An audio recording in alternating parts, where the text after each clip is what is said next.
Alright guys, this is my friend Jonah here. Yo. He gave us a deck profile of his Big Mom list a couple weeks ago, but now, this week at our local, he went 4-0 in a 30-plus person local. Yes, sir. With a different deck, kind of the same, but kind of different. Yeah, Jonah, take it away. All right. So I went 4-0 with Katakuri this weekend, and I had some pretty good matchups. You know, first round, ran into a chopper. That deck's hand runs down super quick, especially when I'm swinging 7K every turn, so that was an easy win. Round after, I went into a Dofi. Thank God I high rolled, or else I would not have won that. He ended up playing a Sanji on his last turn, which kind of screwed him over because he had no blockers to defend or anything, and I stacked his life in a way where I had perfect amount to knock him out. Then after that, I went against a PB Luffy. That was a hype game. I played a 10 mom just the turn before last, and that gave me a Nami, and then under it was another Nami, and then under those two Namis were two veggies, and there was nothing he could do about that. And then for my last matchup, I went against a BY Luffy.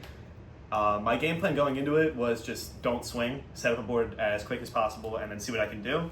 And it ended up working because I was able to stall him out so his hand never really got too big, and he never saw, or was never able to play two of the baby brothers at the same time, so he never became a 9K leader, and it's because of that I won. And awesome. Yeah. Alright, so we're going to get right into the deck profile now, and we'll see you guys in 2.3 seconds. Alright, so I got my leader here, my winner, and then 10 Whitebeard Don. If you're not running this in this deck, you are losing every match. Make sure you get yourself a play set of those. Alright, so to start us off, got a lot of the Big Mom staples here. We got, I gotta put these upside down. We got 4 Pudding and 4 Parasparrow. Must-haves in the deck for sure. I don't feel like I really need to explain these. We got 3 Kiku. 4 is too much since it's a brick, and with 3 you'll end up seeing it off trigger pretty often. We got 4 Nami, an absolute must out of 4 of. And then we got just 1 6-drop Big Mom, followed by 2 5 Katakuris. And then I'm making a mess here, hold on. I want to talk about those again. The 1 6-drop mom that I've got in the deck is kind of a 7-drop mom replacement. Trashing a card usually isn't good since I don't have that much draw power in here, but I find that, you know, in a lot of turns where they have no life, it's pretty valuable.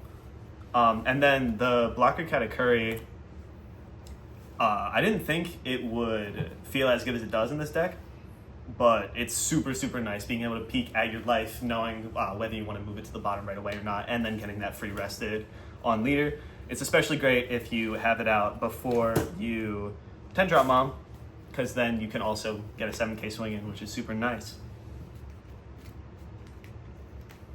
How many Katakuri do you run? Just 2 at the moment, but I'm thinking about going up to 3 because it's a lot stronger than people think, in my opinion. It's pretty sleeper. It kind of enables the deck very, very well. Let me see what we got here. Next, we got 2Ks.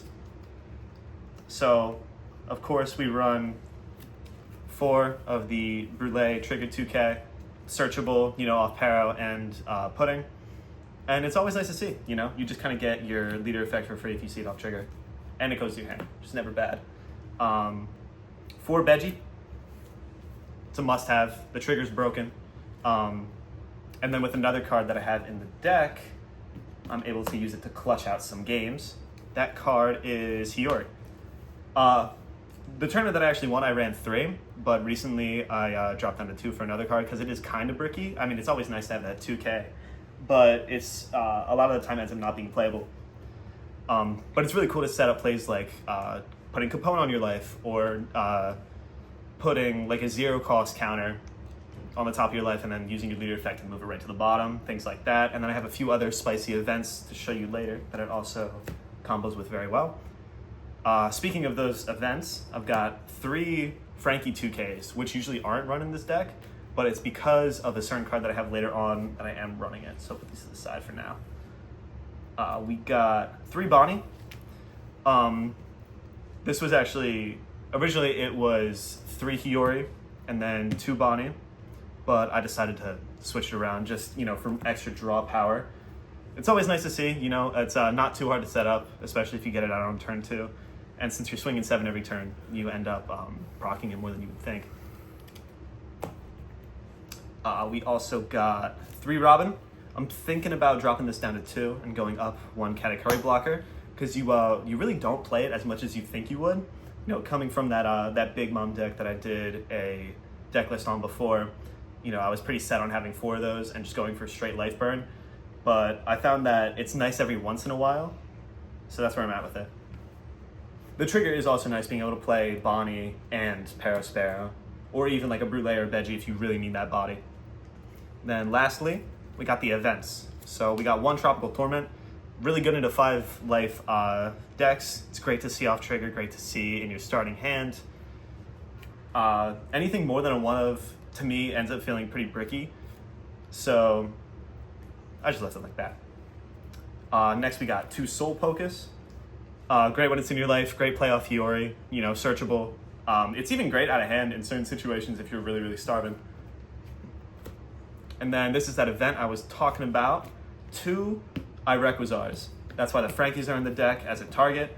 You got Bonnie and then Nami that are also really great targets for that. I actually, during that Dofi game, I Hiyori'd 1 of my life into 1 of these so I can take out a Boa blocker with a Nami that I resurrected from trash, which is great. It's slightly better than seeing Nami off trigger, because then you get that extra body out too, which is always nice. And then lastly, we got 4 0 cost counters. The trigger is too good not to have, and there's a lot of cards that end up being bricks, like these, when you don't have a Hiyori in your hand. Yeah, awesome. Well, thank you for the deck list. Any tips or anything you want to give about the deck lastly before we finish this off? They say it's a lot of luck, and that's true a lot of the time, but there are a lot of very skillful things that you can do with this deck. And I think that it's somewhat slept on. I think it's got a pretty decent matchup spread, and it's pretty competitive. Do I think it's going to win like a regionals or nationals? Probably not, but it's definitely more of a contender than people are giving it credit for at the moment.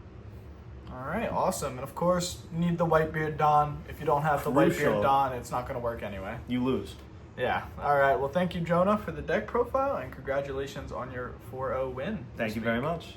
All right. We'll see you guys next time. Bye-bye.